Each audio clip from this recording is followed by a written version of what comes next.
땅덩이가 너무도 넓었던 탓일까요? 바로 얼마 전에 미사일 공습을 방불케 하는 우박으로 인해 난리가 났던 중국이 얼마나 됐다고 폭우가 쏟아져서 또 뒤집어졌습니다. 이번엔 아예 중국 전국토에 걸쳐서 반반으로 나뉘어져 재난이 덮쳤는데요. 북부지방은 5월에 무려 43도에 달하는 폭염으로 펄펄 끓었건만 같은 시각 남부지방에서는 575mm라는 말도 안 되는 수치의 폭우가 내려 대홍수가 났다고 합니다. 중국인들은 이어지는 재난에 겉으로는 초연한 척하면서도 속으로는 분노의 이를 갈고 있다고 하는데요. 이는 곧 체제에 대한 불만으로까지 번지고 있는 상황입니다.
불과 12시간 만에 베이징에 1년치 강우량을 초과하는 비가 내렸습니다. 돌풍과 천둥까지 동원하고 지난 21일 하루에만 575mm라는 어처구니 없는 수치의 비가 쏟아졌습니다. 홍수와 산사태로 최소 5명이 희생됐다는 말이 돌 뿐 정확한 피해 상황은 파악조차 못하고 있습니다. 하지만 더 큰 문제는 비 예보가 적어도 사흘 뒤까지는 이어진다는 점입니다. 물난리를 겪는 중국 남부와 달리 북부 내륙은 정반대의 상황으로 난리가 났습니다. 때일은 불볕더위에 시달리고 있는 겁니다.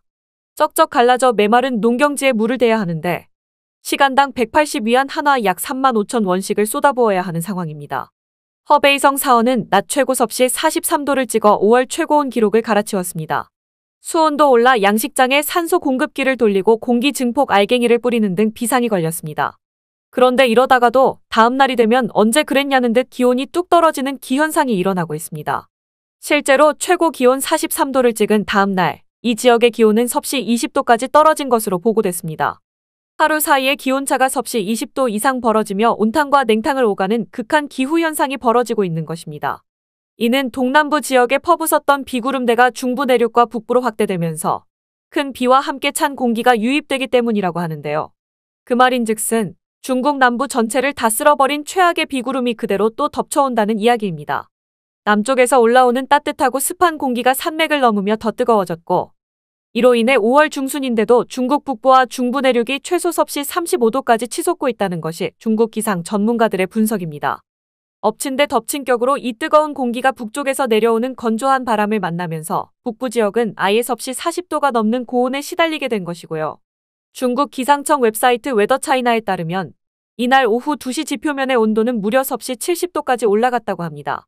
중국 북부 산시성 융지의 지표면 온도는 섭씨 71.5도까지 상승했고 산시성 핑야오는 섭씨 70.3도를 기록했습니다.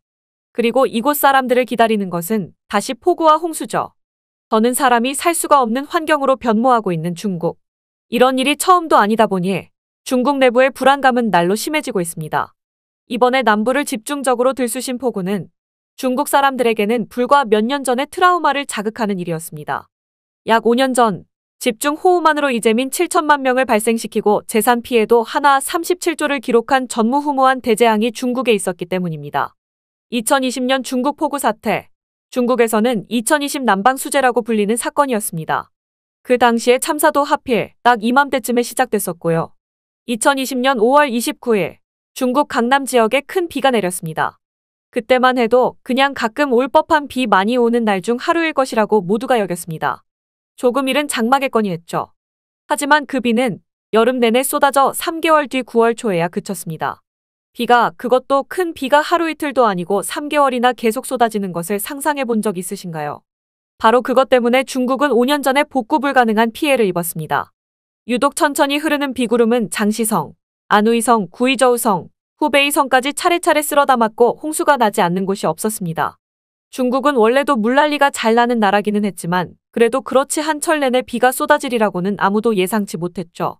결국 이때의 재난은 21세기 중국에서 발생한 최악의 규모로 기록되었습니다. 비구름이 도무지 거치지 않는 상황에서 태풍도 4차례나 중국을 덮쳤습니다. 가옥 36만 8천여 채가 무너졌고 농경지 520만 헥타르가 물에 잠겼습니다. 이만한 난리가 나니 중국에 있는 시한폭탄 하나가 작동하기 시작했습니다. 바로 산샤댐입니다. 산샤댐이 무너지면 중국이 복구 불가의 피해를 입게 된다는 사실은 널리 알려져 있죠. 요 근래 들어 산샤댐이 붕괴에 가장 근접했던 시기가 이때로 심한 날에는 날마다 저장 수위가 1에서 2m씩 차오르기도 했습니다. 산샤댐이 버틸 수 있는 최고 수위가 175m인데 연일 미친 듯이 들어차는 물로 수위가 167m까지 올라갔던 적도 있었습니다. 중국 당국은 3개월 내내 산샤댐을 조금씩 방류하며 위험 수위를 넘기지는 않도록 겨우겨우 버텨내는 데에는 성공했습니다. 그러나 연일 산샤댐 수위가 뉴스에 오르내리며 줄타기를 하고 물을 방류하면 방류하는 대로 하류 지역에서 또 수해 피해를 입는 데다 같은 시기 산샤댐이 조금씩 붕괴의 조짐을 보인다는 이야기까지 돌면서 중국인들의 스트레스는 극에 달했다고 합니다. 마치 누군가 총구를 들이댔다 말았다 하면서 농락을 하는 것 같았던 겁니다. 일각에서는 산샤댐이 이미 무너졌다는 소문이 돌기도 하고 원전이 침수 피해를 입어 방사능이 누출됐다는 이야기까지 돌았으니 그럴만도 하죠. 중국이 이때 입은 막대한 피해를 생각하면 중국 사회의 분위기가 얼마나 나빠졌을지 가늠할 수 있습니다. 이때 어찌나 비가 많이 내렸는지 당시에는 한국도 불똥을 맞을까 걱정해야 했습니다. 강을 통해 바다로 흘러가는 물이 너무 많아져서 주변 해역에 바닷물이 옅어질 우려가 나올 지경이었습니다. 이러면 해양 생물들이 제대로 호흡을 할 수가 없어서 서해 바다의 어족 자원이 직격탄을 맞지 않을까 걱정하는 사람도 많았습니다. 다행히 때맞춰 불어온 태풍이 바닷물을 휘젓는 역할을 해줘서 피해는 적었지만요. 하지만 중국은 서해만 접하고 있는 것이 아니었다 보니 실제로 그 영향을 받았다고 합니다. 어업에만 타격이 있었던 것은 아닙니다. 당연하지만 논밭이 전부 물에 잠겼으니 농업 생산량이 바닥을 쳤죠. 곡창지대인 양쯔강 유역이 전부 이 난리가 났던지라 중국은 식량 부족 사태를 우려해야만 했습니다. 그리고 시진핑은 식량 낭비를 막겠다면서 먹방 촬영을 금지하는 정책을 발표하기도 했습니다. 중국의 중요한 사업 중 하나인 희토류 생산에도 심각한 타격이 있었습니다. 상당수의 희토류 광산과 공장이 물에 잠겼고 그나마 잠기지 않은 곳들도 추가 피해를 막기 위해서 가동을 멈췄던 상황. 전 세계 희토류 생산의 3분의 1을 차지하던 중국이 한순간에 생산을 멈추게 되면서 중국 산업은 물론 중국 희토류에 의존하는 전 세계 다른 산업들까지 휘청였습니다. 이처럼 2020년의 폭우 사태로 인해 중국은 사회, 경제, 산업 전반에 걸친 데미지를 입었습니다. 그리고 5년이 지난 지금 중국은 이런 일도 그냥 자연재해로 치부하고 근본적인 대비책을 전혀 준비하지 않았음이 드러나고 있습니다. 다시금 중국 남부에 5월부터 쏟아지기 시작한 폭우. 모든 상황이 5년 전과 비슷하게 돌아가고 있습니다. 중국인들은 과거의 대재앙이 다시 재현될지도 모른다는 불안감에 떨고 있는 상황입니다. 근래 중국에 일어나는 재해들은 지구온난화와 같은 기후 변화뿐만이 아니라 중국의 인위적인 기후 조작 역시도 원인으로 지목되고 있습니다. 그러나 중국 당국은 기후 변화를 멈추거나 늦추려는 아무런 노력도 하지 않고 있을 뿐더러 기후 조작 기술 역시도 전혀 망설임 없이 남발하고 있습니다. 이로 인해 최근 일어나는 기상현상들은 점점 더 엽기적으로 변하고 있죠. 요전에 주먹만한 우박이라던가 이번처럼 폭우와 폭염이 같이 오는 현상 등은 그 중국조차도 여태껏 마주친 적 없는 전대미문의 재해입니다. 물론 이들은 이미 겪었던 재해에 대한 대비책도 미흡합니다. 폭우는 이제 매년 약속한 것처럼 찾아오는 지경이 되었는데도 매년 온 동네가 떠내려가는 걸 보면 중국 당국은 이런 문제를 컨트롤할 생각이 아예 없다는 것으로도 보입니다. 그러면 그 피해를 입는 중국인들은 단지 갈 곳 없는 분노를 삭히고 삭힐 뿐이죠. 그렇잖아도 심각한 수준의 사회 불균형에 시달리는 중국인들은 해년마다 온 집안이 떠내려가도 아무런 보상도 받지 못하며 대책 마련에 대한 약속도 들어본 적이 없습니다. 이런 상황을 방치하는 중국 공산당에 대한 분노는 쌓여가지만 이미 공포가 학습된 중국인들은 그걸 입 밖으로 꺼낼 수가 없는데요. 어쩌면 이것이 철저한 공포 정치와 세뇌로 다져놓은 중국 공산당의 지배구조에 점점 금을 내고 있는 요소일지도 모릅니다. 이러한 원한은 언젠가는 터져나오게 마련입니다. 무언가 거대한 저항 운동으로 변화될 수 있다는 겁니다. 물론 상대가 중국 공산당과 시진핑이니만큼 그런다고 해서 중국이 변화하리라는 법은 없습니다. 그러나 중국은 이들을 억압하고 다시 자신들의 지배 구조를 굳히는 데에 상당한 시간과 국력을 소모해야만 할 것입니다. 한국 입장에서 생각하면 저들의 체제가 흔들린다는 것만으로도 환영할 일인 겁니다. 중국이 스스로 불러온 수많은 재앙들은 그 자체만으로도 중국의 국력을 깎아먹고 있습니다. 그러나 실제로 중국의 체제를 붕괴시킬 가능성이 높으며 따라서 무엇보다 그들이 두려워해야 하는 것은 언젠가 영영 돌아서 버릴지도 모르는 민중의 분노일 것입니다.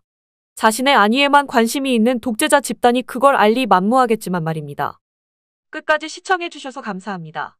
도움이 되셨다면 좋아요를, 다른 이야기도 궁금하시면 구독을 눌러주세요.